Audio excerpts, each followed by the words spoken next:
എന്തായാലും കുറച്ചൊന്ന് വീര്യം കുറഞ്ഞിട്ടുണ്ട് എന്ന് തന്നെയാണ് മനസ്സിലാക്കേണ്ടത്. കാരണം ഈ പ്രതിഷേധങ്ങൾക്കിടെ വീര്യം കുറഞ്ഞ മദ്യത്തിന് നികുതി നിശ്ചയിച്ച ബജറ്റ് നിർദ്ദേശത്തിൽ നിന്ന് വി.ഡി. സതീശൻ സർക്കാർ പിന്നോട്ട്. UDF ചർച്ച ചെയ്ത് നയപരമായ അനുമതി നൽകിയാൽ മാത്രമേ നികുതി നിശ്ചയിക്കൂ എന്ന് മുഖ്യമന്ത്രി ഇന്ന് നിയമസഭയിൽ പറഞ്ഞു.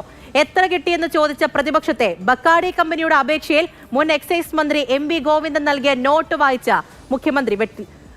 പ്രതിപക്ഷത്തെ മുഖ്യമന്ത്രി വെട്ടിലാക്കി.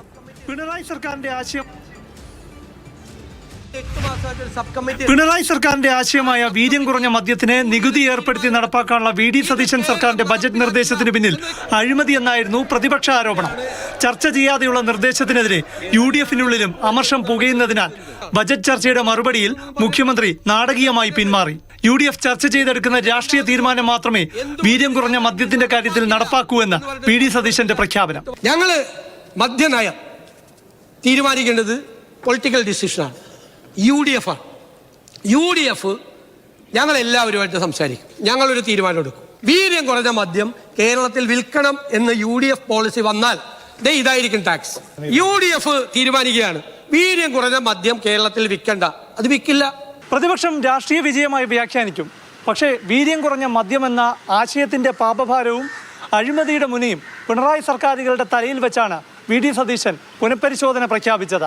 എത്ര കിട്ടിയെന്ന പ്രതിപക്ഷത്തിന്റെ ആക്ഷേപം നേരിടാൻ അക്കമിട്ട് നിരത്തി MV ഗോവിന്ദനെ പ്രതിക്കൂട്ടിലാക്കി. ഇപ്പൊ എനിക്കെതിരായിട്ട് പറഞ്ഞ ഇപ്പോഴത്തെ പാർട്ടി സെക്രട്ടറി MV ഗോവിന്ദൻ അന്ന് എക്സൈസ് മന്ത്രിയാണ്.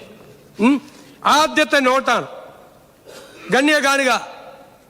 അന്നത്തെ എക്സൈസ് മന്ത്രി പറയാൻ ബർക്കാഡി ഇന്ത്യ, SDF ഇൻഡസ്ട്രീസ് എന്നിവ നൽകിയ അപേക്ഷകളും സമാനമായ മറ്റ് അപേക്ഷകളും ഒരുമിപ്പിച്ച് ഗണ്ണികയിൽ പറഞ്ഞതു പ്രകാരം വീര്യം കുറഞ്ഞ മദ്യത്തിന് വ്യക്തമായ നിർവചനം നൽകി വിശദമായ റിപ്പോർട്ട് അടിയന്തരമായി സമർപ്പിക്കുക. വീര്യം കുറഞ്ഞ മദ്യത്തിനായി 2022 രണ്ടാം പിണറായി സർക്കാർ ഇറക്കിയ മദ്യനയവും വിദേശ മദ്യ ചട്ട ഭേദഗതിയും മുഖ്യമന്ത്രി ആയുധമാക്കി. ഉദയഭാനു കമ്മീഷന്റെ ശുപാർശയിൽ വീര്യം കുറഞ്ഞ മദ്യം പ്രോത്സാഹിപ്പിക്കാൻ ശുപാർശ ചെയ്തിട്ടുണ്ട്.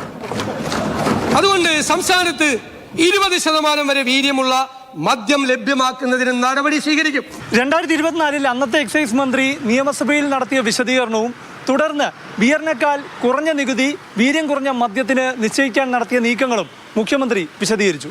ബക്കാഡി ഇന്ത്യ ലിമിറ്റഡ് എന്ന സ്ഥാപനം അവരുടെ ഉൽപ്പന്നങ്ങളായ ബക്കാഡി, ബ്രീസർ, ബക്കാഡി പ്ലസ് എന്നീ ലഹരി പാനീയങ്ങൾ കേരളത്തിൽ വിൽപ്പന നടത്തുന്നതിന് അനുമതിക്ക് അപേക്ഷ സമർപ്പിച്ചിരുന്നു. വിപണനം നടത്തുന്നതിന് വിദേശ മദ്യ ചട്ടത്തിൽ ഭേദഗതി വരുത്തിയിട്ടുണ്ട്. 2018 ഒന്നാം പിണറായി സർക്കാരിന്റെ കാലത്ത് ധനമന്ത്രി തോമസ് ഐസക് ബിയറിനേക്കാൾ കുറഞ്ഞ നികുതി വിദേശ നിർമ്മിത വിദേശ മദ്യത്തിന് നിശ്ചയിച്ചതിലൂടെ എത്ര കിട്ടിയെന്നും വി.ഡി. സതീശന്റെ പരിഹാസം. ഈ ഫോറിൻ മെയ്ഡ് ഫോറിൻ ലിക്കറിന്റെ ടാക്സ് എത്രയെന്നറിയോ? 115%, ബിയറിനേക്കാൾ താഴെ. അപ്പൊ ഞാൻ ചോദിക്കുന്നത്, ജോണി വാക്കറിന്റെ നിന്നും ഷീവാ ശ്രീകളുടെ നിന്നും കൈ നീട്ടി വാങ്ങിച്ചിട്ടാണോ ഈ 78 കൊടുത്ത്? ആണോ? അതാണ് ചോദ്യം. നയപരമായ തീരുമാനത്തിനായി സഭാ മേശപ്പുറത്ത് നിന്ന് UDF-ന്റെ മേശപ്പുറത്തേക്ക് വീര്യം കുറഞ്ഞ മദ്യം എന്ന നിർദ്ദേശം വരുമ്പോൾ ബജറ്റിൽ പാസ്സാക്കാനുള്ള സാധ്യത കുറവാണ്. കാരണം ഫിനാൻസ് ബില്ലിൽ ഉൾപ്പെടുത്തിയാൽ മാത്രമേ നികുതി പ്രാബല്യത്തിൽ വരൂ.